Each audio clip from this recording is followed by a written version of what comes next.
Welcome to the Fear and Greed Business News Afternoon Report for Tuesday, the 25th of July, 2023. I'm Sean Aylmer. Every afternoon, we've got the 5 stories that happened today that you need to know about.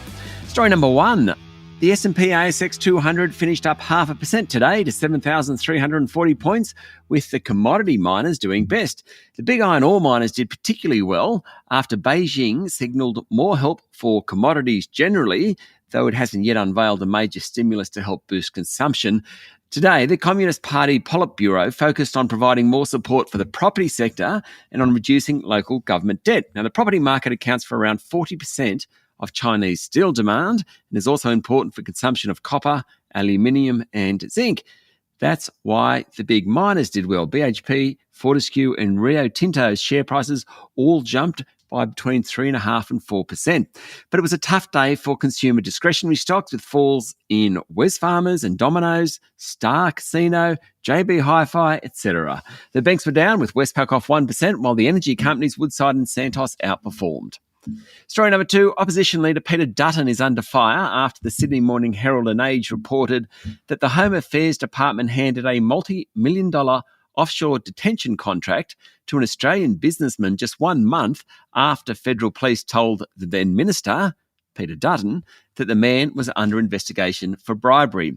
AFP's acting commissioner told Dutton in July 2018 that Sydney-based Mozamil Buhani was under investigation over suspected bribes to Nauruan politicians. The payments were made to secure preferential access to millions of dollars worth of phosphate for his company, Radiance International. Now, a month later, the Department of Home Affairs entered into a fresh contract with Radiance to supply accommodation for refugees and asylum seekers. Prime Minister Anthony Albanese said Dutton should explain the serious allegations against him. Story number 3, borrowers in Sydney's southwestern suburbs and in Melbourne's northwest are more than twice as likely to be a month or more behind paying their home arrears, according to ratings agency S&P. And while the number of mortgages in arrears remains low across the country, about 1%, the new figures will push banks away from lending in particular areas. The Reserve Bank, which deliberates on interest rates next week, has previously warned that pressure on borrowers is unevenly spread.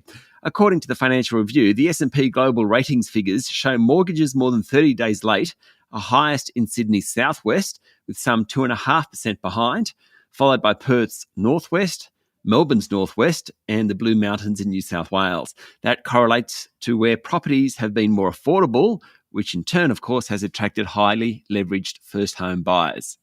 Story number 4, Pilbara Minerals' share price jumped to 5% today after announcing new June quarter production and sales records. It wasn't all good news. The price of lithium spodumene concentrate, that's the stuff used in batteries and mobile phones and things, fell about 33% in the quarter.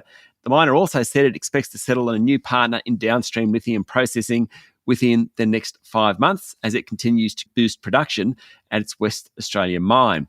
Pilbara Minerals had predicted that prices would fall in June amid a price war between sellers of internal combustion engine vehicles and electric vehicles in China. New vehicle emission standards were due to come into effect in China on July 1.